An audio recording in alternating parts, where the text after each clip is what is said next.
안녕하세요. 교원대학교 학생 여러분. 생태철학과 환경윤리 11주차 2교시 시작하도록 하겠습니다. 지금 테일러의 생명중심주의 전체적으로 좀 꼼꼼하게 살펴보고 있는 중이고요. 5쪽의 가치의 개념 구별 이 부분 살펴보면 되겠습니다. 아마도 제가 강의실에서 강의할 때도 이 가치에 대한 이야기를 해드렸었고, 레건 할 때도 조금 이야기했던 것 같습니다. 그 일반적으로 가치에 대해서 이제 번역어 사용할 수 있는 경우의 수들이 있고, 이것이 사상가들마다 조금씩 다르게 나타난다.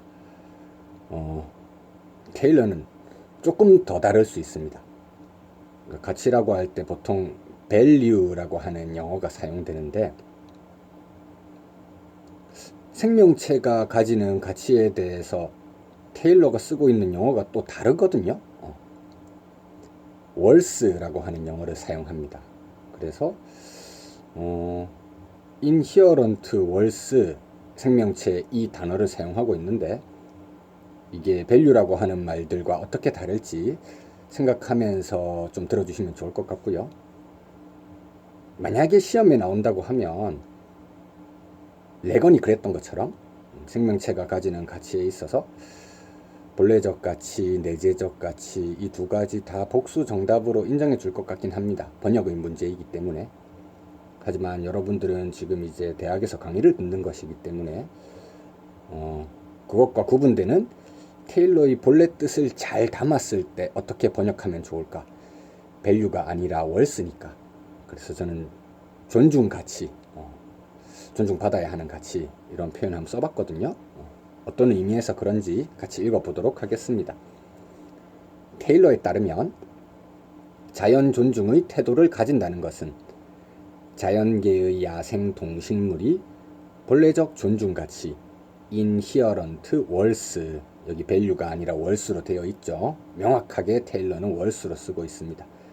그런데 이제 데자르댕 책도 그렇고 테일러에 대해서 이야기하는 모든 책에서 그냥 value와 마찬가지로 가치로 번역하고 있기 때문에 여러분들 시험에서는 그냥 가치라고 쓰는 게 오히려 또 적절할 수 있을 것 같습니다.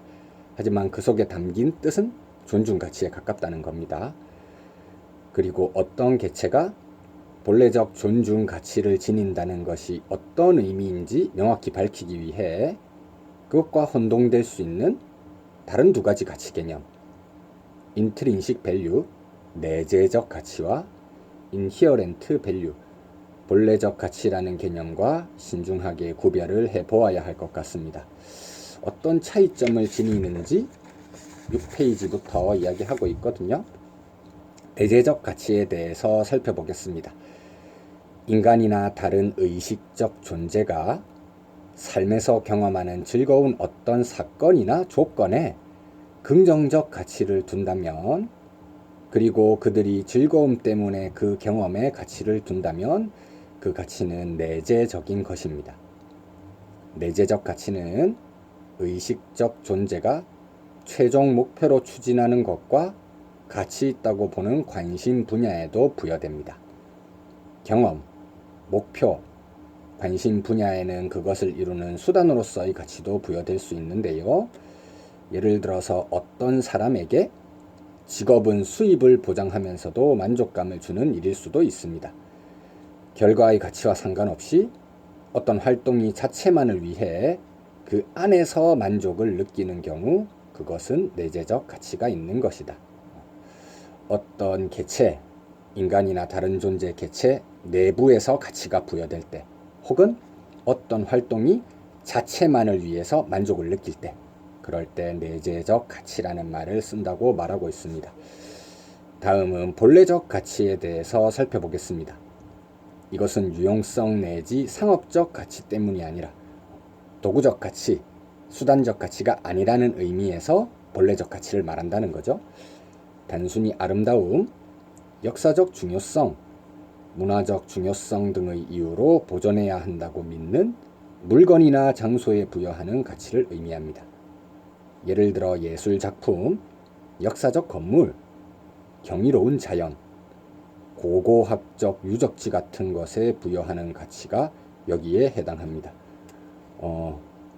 그랜드 캐년의 경치, 타지마할의 모습, 이것이 그 자체로 아름답더라. 본래적 가치를 가진다는 거죠. 본래적 가치의 바탕이 무엇이든 상관없이 그것의 가치는 누군가의 가치 판단과 관계가 있고 그에 달려 있는 것입니다. 이것은 본래적 가치를 지닌 것으로 여겨지는 생명체의 경우에도 마찬가지인데 사람들이 동물과 식물에 본래적 가치를 부여하는 것입니다. 사람들이 부여하는 경우는 본래적 가치라고 부르고 원래부터 가지고 있는 거, 존중받아야 되는 거는 본래적 존중 가치라고 구분이 될 수 있다. 약간 미묘한 차이죠. 사람들의 주관적 가치 평가가 없다면 그 동물과 식물은 본래적 가치를 지니지 못할 것입니다. 그 가치는 실용적 유용성과 무관하게 평가받는다는 의미에서 본래적인 것입니다. 마지막으로 본래적 존중 가치를 살펴보겠습니다. 본래적 존중 가치라는 용어는 고유의 선이 있는 존재에게만 적용되는 것입니다. 목적론적 전통을 계승하고 있다. 이 부분을 알 수 있는 대목이죠. 그리고 어떤 생명체가 본래적 존중 가치를 가진다면 그 생명체는 다른 존재의 선에 대한 언급 없이 간접적 의무의 대상이 아니라 바로 직접적 의무 대상이 될 수 있다는 그런 근거가 되겠죠. 그리고 그 생명체가 가질 수 있는 도구적 가치 또는 본래적 가치와 무관하게 그 가치를 가집니다. 여기서 어떤 존재가 본래적 존중 가치를 지닌다는 주장은 다음의 두 가지 도덕적 판단을 수반하는 것으로 이해될 수 있겠습니다. 7쪽으로 넘어왔습니다. 첫째, 그 존재는 도덕적 관심과 배려를 받을 자격이 있으며 도덕적 수혜자로 간주된다는 것이죠.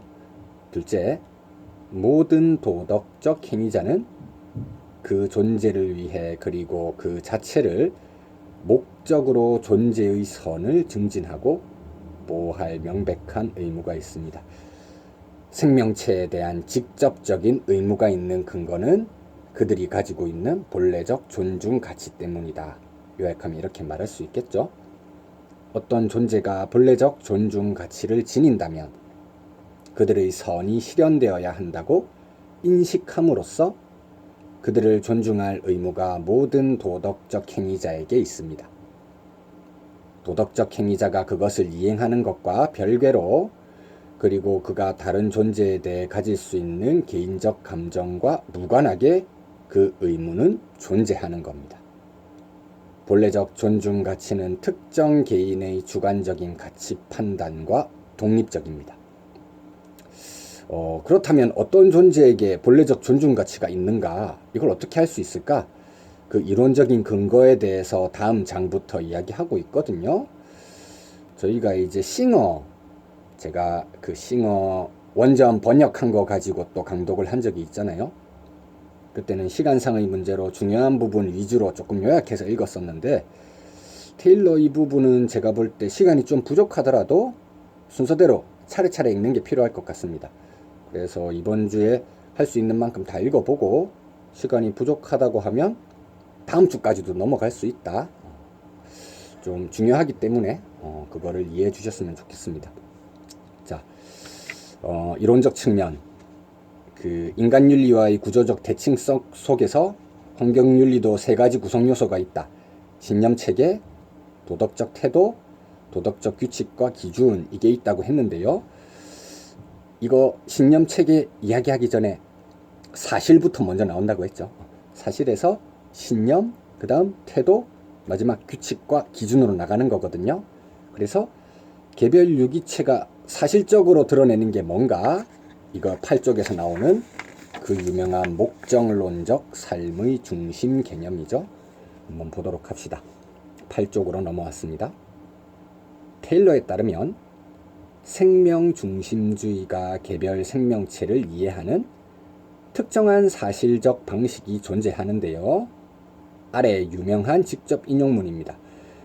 우리는 유기체가 자신을 보존하고 자신만의 독특한 방식으로 고유의 선을 실현하려 애쓰는 목적론적 삶의 중심이라고 생각한다. 요나스가 말하는 것과 굉장히 유사하네요. 목적론적 삶의 중심이라는 것은 외적 활동뿐만이 아니라 내적 기능도 모두 목표 지향적이고 시간이 지나도 유기체의 존재를 유지하면서 같은 종을 재생산하고 변화하는 환경의 조건과 사건에 끊임없이 적응하는 생물적 기능을 성공적으로 수행하는 지속적인 경향이 있다는 의미입니다. 쉽게 말해서 자신의 생명을 유지하고 성장시키고 발전시키려고 하는 경향이 있다. 한 단계 더 나아가서 다음 개체로 전해주려고 하는 경향까지 있다는 것이겠죠. 유기체를 하나의 목적론적 활동의 중심으로 만드는 것은 이와 같은 기능의 일관성 및 통일성이고, 그러한 기능은 모두 유기체의 선의 실현을 지향하는 겁니다. 개별 유기체에 대한 지식은 생물학과 물리학의 발전으로 인해서 빠르게 축적되고 있습니다. 이에 따라 우리는 유기체가 어떤 행동을 하는 이유를 더 정확하게 그리고 더 완전하게 설명할 수 있게 되었습니다. 자, 지금 이거 계속 사실의 차원입니다. 우리의 지식과 이해가 향상되는 것에 따라서 우리는 각 유기체의 개체로서의 유일성을 파악할 수 있습니다. 과학자가 아닌 사람이라 하더라도 동식물과 친밀한 사이가 되어서 그들을 면밀히 관찰하는 과정에서 그 유기체가 살아가는 특정한 방식을 예리하게 인식할 수 있고, 그렇게 되면 그 유기체의 상황에 놓인 자신을 상상하고 그 관점에서 세상을 바라볼 수 있게 됩니다. 두 가지 차원에서 생명체에 대한 지식이 증가하고 있는 거 이야기하고 있죠. 과학의 발달로 실제 생명체가 어떤 모습을 가지고 자기를 유지하려고 하는지 우리가 잘 알게 되었다는 것이고, 개인적으로 생명체와 좀 친밀한 관계를 가지는 사람들, 동물을 좋아한다거나 꽃, 식물 좋아하는 사람들, 이런 사람들의 개인적 경험을 통해서도 그 생명체들이 가지고 있는 경험, 경향성에 대해서 사실적으로 인식할 수 있게 된다는 것이죠. 이와 같이 객관적이고 무심한 지식에서 개체성의 인식으로, 책에서 그냥 보는 그런 사물이 아니라 실제 우리가 동식물 각각을 접하게 되면 이 인식의 차원이 고양된다는 것이죠. 그리고 개체성의 인식에서 유기체의 관점에 대한 온전한 인식으로 발전해 나가는 진보는 개별 생명체라는 의미에 대한 인식을 높이는 과정이기도 합니다. 어떤 유기체가 하나의 삶의 중심일 뿐만 아니라 특별한 삶의 중심이라는 사실을 인식하는 것은 그 유기체가 지닌 유일성과 개체성을 인식하는 것입니다. 9쪽으로 넘어왔습니다. 비록 나무나 단세포 원생동물 같은 유기체는 의식적인 삶을 영위하지 못하지만 그래도 그들에게는 고유의 선이 있고 그들의 행위는 그 선을 중심으로 조직되어 있습니다. 자, 의식의 차원을 뛰어넘어서 무의식적 차원에서 생명의 기능, 이걸 수행한다고 해도 그것도 소중하다는 것이죠. 요나스 한번 복습해 볼까요? 무의식적 차원에서라도 자기 생명을 유지하고 고양시키려고 하는 이런 데 주목했던 원리, 요나스는 이것을 폭넓게 해석했죠. 네, 자유의 원리, 여기 대입할 수 있는 부분일 것 같습니다. 의식이 있든 없든 모든 유기체는 자신의 존재를 지키고 유지하려는 지속적 경향성을 지니며 목표 지향적으로 활동하는 통일되고 일관성 있고 질서 정연한 시스템이라는 의미에서 목적론적 삶의 중심인 겁니다. 자, 왜 생태 중심주의가 아닌가 뒤에 또 나올 겁니다. 무생물은 그렇지 않다는 거죠. 하나의 개체를 이해하는 이러한 방식은 무생물이 대상인 경우에는 가능하지 않습니다. 돌에는 고유의 선이 없습니다. 그 환경윤리 주장하는 사상가들은 유독 돌에 대해서 좀 가혹한 것 같습니다. 싱어 떠올려 보세요. 동물이 이익 관심을 가진다고 이야기하면서 쥐를 발로 차거나 개를 발로 차면 그들은 고통을 느낀다. 그러므로 이익 관심이 있다. 하지만 돌은 발로 차도 고통을 느끼지 않는다. 침해당하는 이익관심을 가지지 않는다. 싱어도 돌을 반대 사례로 이야기하는데 테일러도 마찬가지죠. 돌에게는 조금 미안한 이야기입니다. 우리는 돌의 안녕을 증진하는 것을 통해서 돌에게 혜택을 주거나 그 반대로 행동하는 것을 통해서 돌을 해칠 수는 없는데 돌에는 안녕이라는 개념이 적용되지 않기 때문입니다. 우리가 돌의 복지를 향상시킨다 이런 표현을 쓸 수는 없겠죠. 이것은 기계의 경우에도 마찬가지인데요. 이 말을 왜 하냐 하면 목적론적 삶의 중심이라는 것이 그 핵을 탑재해가지고 핵탄두로 날아가는 미사일, 이것도 굉장히 목표 지향적이고 무의식적인 거잖아요. 하지만 이건 생명을 가지지 않는다는 측면에서 조금 다르다는 거, 그거 구분하기 위해서 기계도 언급하는 것 같아요. 유기체의 목표 지향적 행위가 유기체에 고유한 것과 달리 기계의 목표 지향적 행위는 기계에 고유한 게 아닙니다. 기계의 목표는 파생된 것인 반면 생명체의 목표는 원래의 것이기 때문입니다. 기계의 목표와 목적은 그것을 만든 인간이 설계해서 넣은 것이기 때문이죠. 기계는 목표 지향적 활동을 마치 보이는 것 같지만 독립적 존재로서 고유의 선을 지니지는 않습니다. 반면에 살아있는 동식물의 경우는 인간 존재가 고유의 선을 지닌 것과 동일한 의미에서 고유의 선을 지니고 있습니다. 저희가 자연법 윤리 이야기할 때 그 선을 행하고 악을 피하라 자연법의 제1원리, 여기서 직접적으로 파생되는 4가지 중요한 핵심적인 가치들 이야기한 적이 있었죠. 그것과 관련해서 제가 인간 존재의 특징을 애니멀 라티오날레, 인간은 합리적인 동물, 생각하는 동물이다, 이렇게 해서 동물적 차원과 인간적 차원으로 구분해서 설명해 드린 적이 있습니다. 거기서 동물적인 차원, 여기서 이야기할 수 있는 고유의 선, 특히 이제 생명 유지하고 생식을 하려고 하는 것, 이것은 그 자연법 윤리에서는 애니멀이라고 하는 표현으로 사용했지만 지금 테일러 입장에서 바라볼 때는 생명을 가진 모든 존재가 자기 생명 유지하고 다음 존재로 생식하려고 하는 것, 이것은 아마 유전자가 지니고 있는 그런 무의식적인, 이걸 본능이라고 이야기하는 게 맞을지 모르겠는데 그런 작동의 기제라고 할 수 있다는 것이죠. 그래서 자연법 윤리에서 말하는 애니멀을 여기서는 생명 전반으로 조금 확장해서 이해해줘도 좋을 것 같습니다. 자, 그런 고유의 선, 생명과 생식 같은 경우는 동식물 모두 가진다는 것이죠. 그것은 개별 생명체의 성장, 발전, 생존, 번식을 그들에게 좋은 것으로 추구한다는 점에서 목표 지향적입니다. 다만 이것은 단순한 생물학적 사실의 문제에 불과하기 때문에 이런 사실만으로는 생명체에 대한 윤리적 의무를 부과하기에는 부족합니다. 이런 말 많이 들어보셨을 거예요.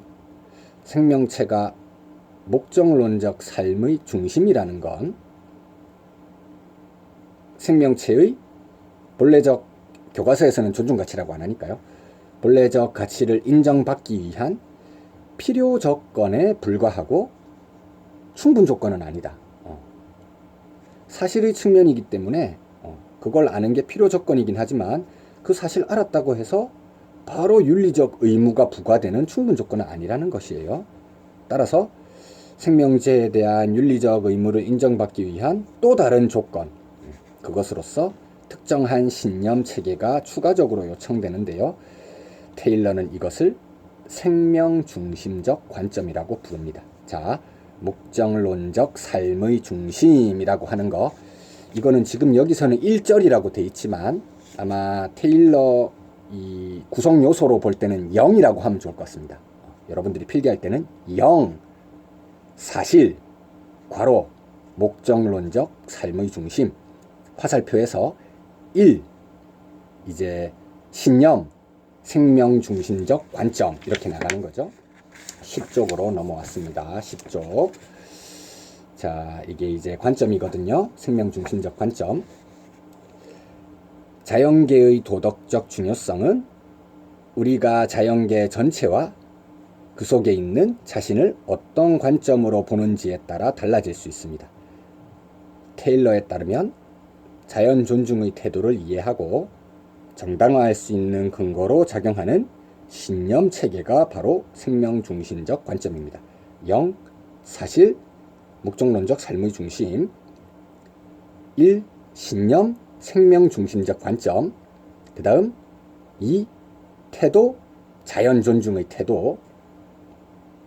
그 다음 3. 기준과 규범. 그렇게 해서 4가지 의무와 5가지 우선순위 규칙 이렇게 나가는 겁니다. 생명중심주의적 관점 신념 4가지 A부터 D까지 있죠. 이것도 굉장히 유명한 제시문이죠. 테일러가 아마 시험에 나온다면 이 제시문을 근거로 줄 가능성이 굉장히 많죠. 다른 생명체가 지구 생명 공동체의 구성원인 것과 동일한 의미와 조건으로 인간도 그 공동체의 구성원입니다. 인간은 다른 모든 종들과 함께 상호 의존적인 시스템을 구성하는 요소이고 각 생명체가 잘 살거나 잘못되는 기회뿐만이 아니라 생명체의 생존 또한 환경의 물리적 조건과 함께 다른 생명체와의 관계에 의해서 결정됩니다. 이것만 보면 이제 그 학생들이 많이 질문하는 게 네스가 이야기하는 심층 생태주의에서 생명중심주의적 평등관 이것과 굉장히 유사한 것 같다. 잘 구분이 안 된다 이야기하더라고요. 실제로 굉장히 유사합니다. 생각하는 그 시작점이 유사했고 결론이 조금 다른 것이죠. 그 도덕적 고려의 직접적인 대상을 어디까지 한정할 것인가 이 결론에 있어서 테일러와 네스는 서로 다른 길을 가게 되었다. 테일러가 생명중심주의 이야기하긴 하지만 실제 각각의 생명들이 다른 생명들과 의존하면서 전체 생태계 속에서 함께 살아간다는 건 사실의 문제잖아요. 그래서 이 부분을 지적하고 넘어가지 않을 수가 없었던 것이죠. 그래서 이야기하게 되는 거다 생각하시면 좋겠습니다. C. 모든 유기체는 각자 자기의 방식으로 고유의 선을 추구하는 유일한 개체라는 의미에서 목적론적 삶의 중심입니다. 목적론적 삶의 중심이 좀 중요하기 때문에 앞부분에서 따로 독립시켜서 조금 자세히 설명했던 거고요. D. 인간은 다른 생명체보다 본질적으로 우월하지 않다.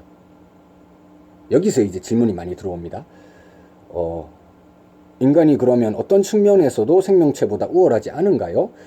그렇지는 않습니다. 여기 보세요. C와 D가 연결되는 거거든요. 모든 유기체는 각자 자기 방식으로 고유한 선을 추구합니다. 인간은 이성을 가지고 있죠. 다른 생명체에 비해서 지적인 능력, 이성을 발휘하는 능력, 생각을 해가지고 자기 행동을 실천으로 옮기는 능력, 여기에 있어서는 우월할 겁니다. 자기가 가지고 있는 각자 방식의 고유한 선을 추구하는 능력에 있어서는 개체마다 우월한 측면이 서로 다를 수 있는 거예요. 독수리는 날개를 가지고 있고 뼈 안에 빈 공간이 있어가지고 하늘을 날아다니는 능력에서 훨씬 더 우월하죠. 인간은 사실 나는 것 자체가 불가능하니까요. 치타는 달리기 능력이 굉장히 뛰어나죠. 사냥하는데 엄청나게 뛰어난 기능을 발휘합니다. 이렇게 볼 때 생명체마다 자신의 고유의 선, 이것을 통해 삶의 목적을 달성하기 위해서 필요한 장점들은 서로 다를 수가 있다는 겁니다. 그래서 각자 기능을 발휘하는 측면에서 우월한 것이 있고요. 그 한 측면에만 초점을 맞추어서 그 존재가 다른 존재와 비교해 볼 때 본래적으로 우월하다. 이렇게 말하는 것은 가능하지 않다는 것이죠. 보통 사람들이 특히 예전의 인간중심주의자들이 인간은 이성을 가지고 있기 때문에 다른 존재에 비해서 본질적으로 우월하다 이렇게 말했는데 그건 틀렸다는 겁니다. 그렇게 이야기하려고 하면 독수리는 날개를 가지고 있기 때문에 인간에 비해 본질적으로 우월하고 치타는 빠른 다리를 가지고 있기 때문에 인간에 비해 본질적으로 우월하다. 이런 방식으로 말하게 된다는 거죠. 그건 가능하지 않다. 각자 수행하는 기능이나 장점, 그것에 따른 우월성이 다른 것이지 어떤 하나의 측면을 가지고 다른 존재보다 모든 측면에서 본래적으로 우월하다고 말하는 건 굉장히 자의적인 기준이다. 이건 테일러가 굉장히 설득력 있게 이야기하고 있는 부분인 것 같습니다. 그럼 잠시 쉬셨다가 여기 또 다른 신념들 조금 자세히 살펴보도록 하겠습니다.